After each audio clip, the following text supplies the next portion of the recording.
Good morning students. This is chapter second of science, प्राणियों में पोषण। ठीक है, पोषण यानी कि जब वो भोजन ग्रहण करते हैं तो उसके बाद उसका पाचन वगैरह और जो उसके पोषक तत्व हैं वो उन्हें कैसे प्राप्त होते हैं। ठीक है, यानी भोजन वो कैसे ग्रहण करते हैं। रीडिंग स्टार्ट करते हैं। शरीर को कार्य करने के लिए ऊर्जा की आवश्यकता होती है। प्राणियों में ऊर्जा वनस्पतियों से भोजन के रूप में प्राप्त होती है। कुछ जंतु पौधों एवं जंतु दोनों को खाते हैं। मानव सहित सभी जीवों को वृद्धि करने, शरीर को स्वस्थ तथा गतिशील रखने के लिए खाद्य पदार्थों की आवश्यकता होती है।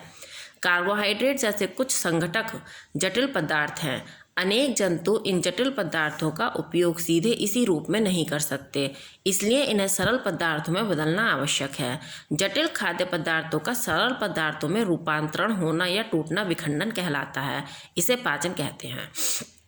ठीक है बेटा, समझ में आया। देखो, सभी जितने भी जीवित प्राणी हैं सभी को ऊर्जा की आवश्यकता होती है, और ऊर्जा के रूप में वो ऊर्जा उन्हें किससे प्राप्त होती है? भोजन से प्राप्त होती है। ठीक है, अब जब वो जो भोजन लेते हैं उसमें कुछ तत्व जैसे कार्बोहाइड्रेट, वसा वगैरह ये सब होते हैं। ठीक है, तो कार्बोहाइड्रेट जो है जैसे जटिल पदार्थ होते हैं तो उनको सरल पदार्थ के रूप में उनको पचाना पड़ता है, करना पड़ता है। तो इसे जो है विखंडन कहते हैं इस क्रिया को। ठीक है, और इसे पाचन भी कहते हैं। पाचन का मतलब क्या है? भाई जो खाना आप खा रहे हो उसका पाचन, यानी उसको आप चबाते हैं, उसको छोटे टुकड़ों में विभाजित करते हैं, है ना, इस सबको पाचन कहते हैं। विषम पोषी जंतु स्वयं अपना भोजन नहीं तैयार कर सकते हैं। वे अपना पोषण विभिन्न स्रोतों से अपने शरीर के विशेष प्रकार की संरचनाओं से प्राप्त करते हैं, जिससे उनकी संरचनाएं तथा विधियां भी अधिक जटिल तथा सक्षम हो गई हैं। जैसे अमीबा, यह जलाशयों में पाया जाने वाला एक कोशिकीय जीव है। अमीबा की कोशिका में एक कोशिका झिल्ली होती है। एक गोल सघन केंद्रक एवं कोशिका द्रव्य में बुलबुले के समान अनेक धानियाँ होती हैं। इसका आकार बदल सकता है। अपने इसी गुण के कारण यह कुछ छद्म पैर पंजे बना लेता है और भोजन को पकड़कर पूरा ग्रहण कर लेता है। जब इसे भोजन का आभास होता है तो ये खाद्य कण के चारों ओर पादाव विकसित करके उसे निगल लेता है। खाद्य पदार्थ इसकी खाद्य धानी में फंस जाते हैं। ये जो है बेटा, ये अमीबा है। इसकी शेप यही नहीं रहती है, इसकी कुछ भी शेप हो सकती है। ठीक है। तितली, यह अपनी नली जैसी संरचना प्रोबोस्किस द्वारा फूलों के रस को चूसती है। मेंढक, यह अपनी लंबी दो भागों में विभाजित जीभ की सहायता से अपना शिकार करता है। गाय, घोड़ा, भैंस आदि अपना भोजन अपने जबड़ों तथा जीभ द्वारा ही उठा लेते हैं। मानव में पोषण, मानव अपने हाथों तथा अंगुलियों द्वारा अपने मुंह तक भोजन पहुंचाते हैं। सभी जंतु संपूर्ण भोजन ग्रहण करते हैं तथा उसे वे सरल अवशोषित रूप में तोड़ देते हैं, जो जीवित रहने के लिए ऊर्जा प्रदान करता है। भोजन तथा उसकी उपयोगिता, सामान्यतः शरीर द्वारा ग्रहण किया गया भोजन घुलनशील रूप में नहीं होता है, इसलिए यह तुरंत ऊर्जा प्रदान नहीं करता है। विभिन्न चरणों में रासायनिक परिवर्तन होते हैं जिससे ऊर्जा प्राप्त होती है। मनुष्य में एक विशेष प्रकार का पाचन तंत्र होता है। संपूर्ण प्रक्रिया में निम्नलिखित चरण सम्मिलित होते हैं। मनुष्य में क्या है बेटा, जो भोजन आपने ग्रहण किया उससे आपको ऊर्जा नहीं मिलेगी, जब उसका पाचन होगा, ठीक है, तो उनसे आपको ऊर्जा मिलेगी। अब देखिए पाचन के कितने इसमें आगे चरण हैं। पहला है अंतर्ग्रहण। वह विधि जिसके द्वारा जीव अपना भोजन ग्रहण करते हैं उसे अंतर्ग्रहण कहते हैं। मनुष्य अपने मुंह में भोजन लेता है और चबाता है।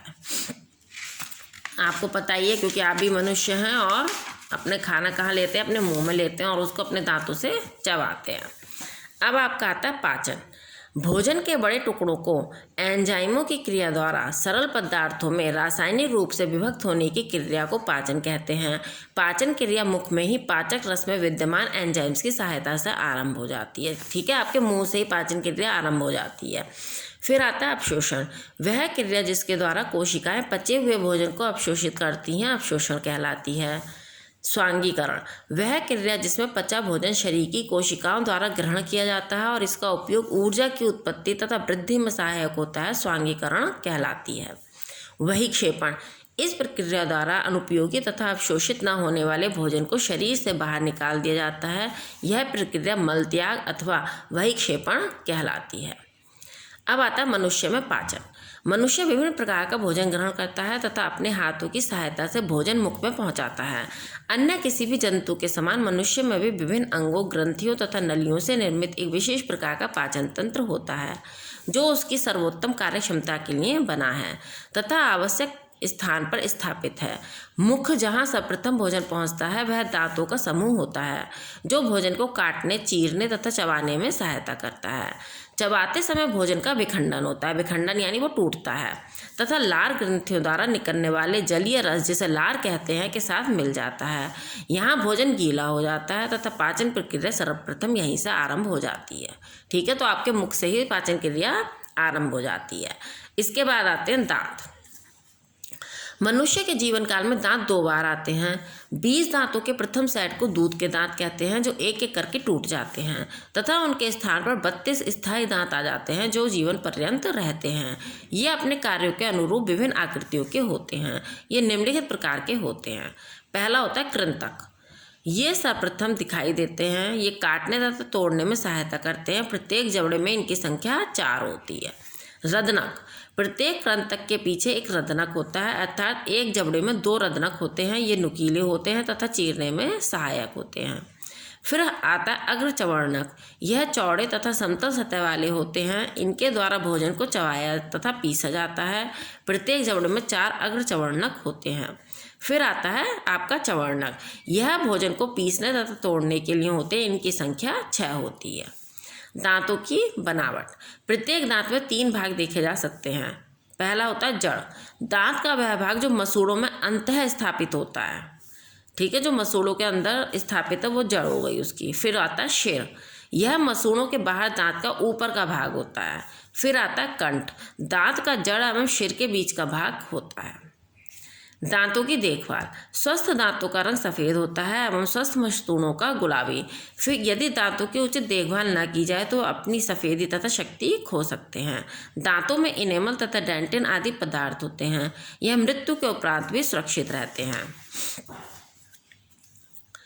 दांतों में भोजन के कण, लार तथा बैक्टीरिया युक्त एक चिपचिपा आवरण दांतों पर जम जाता है। इसे प्लक कहते हैं। अगर प्लक को निरंतर हटाया नहीं जाता है तो यह शर्करा युक्त कणों को अवशोषित कर लेता है। यह कण जीवाणुओं द्वारा अम्ल बना देते हैं। यह अम्ल धीरे धीरे इनेमल को गलाता रहता है और दांतों को भीतर से खोखला कर देता है। इससे दांत ढीले हो जाते हैं और गिरने लगते हैं। ठीक है, इसलिए तो कहा जाता है कि खाना खाने के बाद आप लोग ब्रश करें, कुल्ला करें, है ना, क्योंकि अगर आप उनको साफ़ नहीं करेंगे तो उस पर क्या जम जाएगा, प्लक, एक आवरण जम जाता है जिसे प्लक कहते हैं, और फिर वो आपका क्या करता है, दांतों को आपके धीरे धीरे गलाता रहता है। दांतों तथा मसूड़ों की उचित देखभाल निम्नलिखित सावधानियों द्वारा की जा सकती है। प्रतिदिन सुबह और सोने से पहले दांतों को मुलायम ब्रश से साफ करना चाहिए। प्रत्येक भोजन करने के बाद पानी से मुंह को साफ करना चाहिए। खाने में चिपचिपे, चॉकलेट, टॉफ़ी, आइसक्रीम आदि पदार्थों से बचना चाहिए।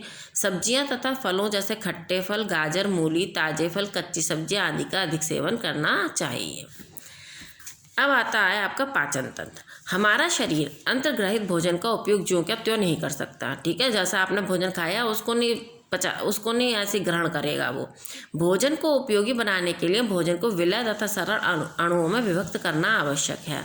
सरल तथा विलय अणु, विलय मतलब जो मिल जाएं, उसमें कोशिकाओं द्वारा अवशोषित कर लिए जाते हैं। इसी अवशोषित भोजन से हमें ऊर्जा प्राप्त होती है।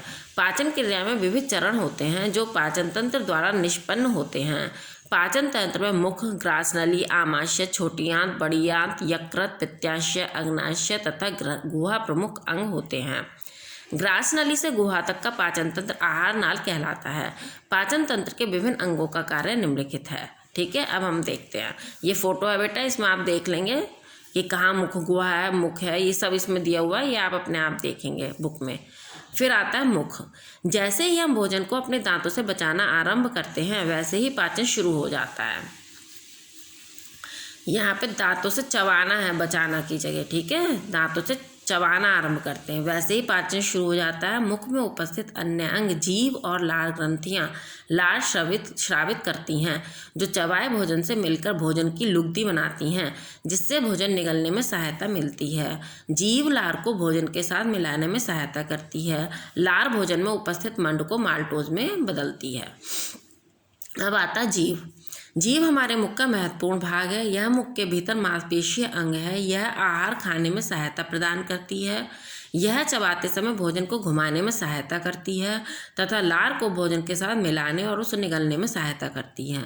इस पर स्वाद कलियाँ या स्वाद बिंदु होते हैं जिनके द्वारा हम भोजन के स्वाद को महसूस कर पाते हैं।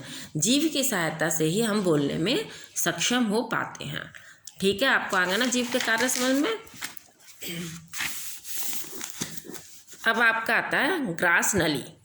ग्रास नली श्वास नली के ठीक पीछे स्थित होती है। इसकी लंबाई सामान्य रूप से 25 से 38 सेंटीमीटर तक होती है, 25 से 38।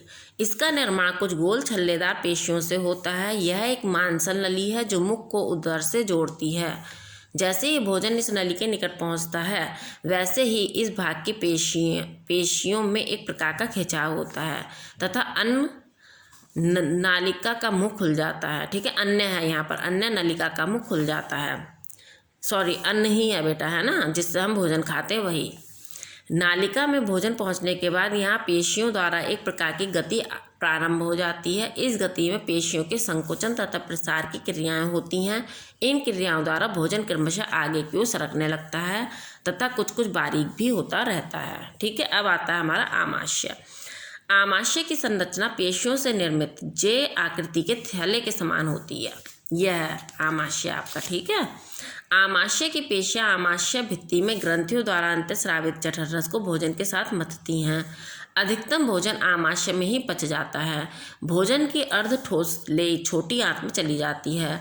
आमाशय में भोजन कुछ मिनटों से कुछ घंटों तक के लिए रहता है। यह इस बात पर निर्भर करता है कि किस प्रकार का भोजन ग्रहण किया गया है।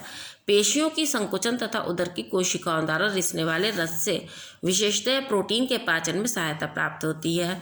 रस में विद्यमान अम्ल भोजन के कीटाणुओं तथा जीवाणुओं को नष्ट कर देते हैं। अब हमारा आता है छोटी आंत। यह एक लंबी पतली वक्र वाली लगभग 7.5 मीटर लंबी नली होती है। यहाँ अर्धपाचित भोजन आंत पाचक ग्रंथि तथा यकृत से स्रावित होने वाले रसों की सहायता से पूर्णतः पच जाता है। अंत में पाचित भोजन छोटी आंत की अंगुलियों जैसे संरचनाओं, जिन्हें विलाई कहते हैं, द्वारा अवशोषित कर लिया जाता है। विलाई अवशोषण के लिए सतही क्षेत्रफल बढ़ा देते हैं। विलाई के भीतर रक्त कोशिकाएं होती हैं। पाचित भोजन रक्त कोशिकाओं की पतली दीवारों के भीतर अवशोषित होकर रक्त धारा में प्रवेश करता है। रुधिर प्रवाह द्वारा पाचित पोषक तत्व शरीर के सभी ऊतकों तक पहुंच जाते हैं तथा वहां रासायनिक रूप से ऑक्सीजन की सहायता से विभक्त होकर ऊर्जा प्रदान करते हैं। आवश्यकता से अधिक भोजन शरीर में संग्रहित हो जाता है और आवश्यकता पड़ने पर ऊर्जा प्रदान करता है। अब आपका आता है बड़ी आंत। अपाचित भोजन छोटी आंत से बड़ी आंत में पहुंचता है। बड़ी आंत अवशोषण द्वारा मल से अधिकतर पानी निकाल देती है। अर्ध ठोस अपशिष्ट पदार्थ मल को मलाशय में भेजा जाता है। इसे शरीर से गुदा के द्वारा बाहर निकाल दिया जाता है। मल आदि को बाहर निकालने की इस प्रक्रिया को वहिक्षेपण कहते हैं। तो ये इस तरह से पूरा हमारा पाचन होता है मनुष्य के शरीर में। ये चैप्टर आपका बेटा कंप्लीट हो गया है।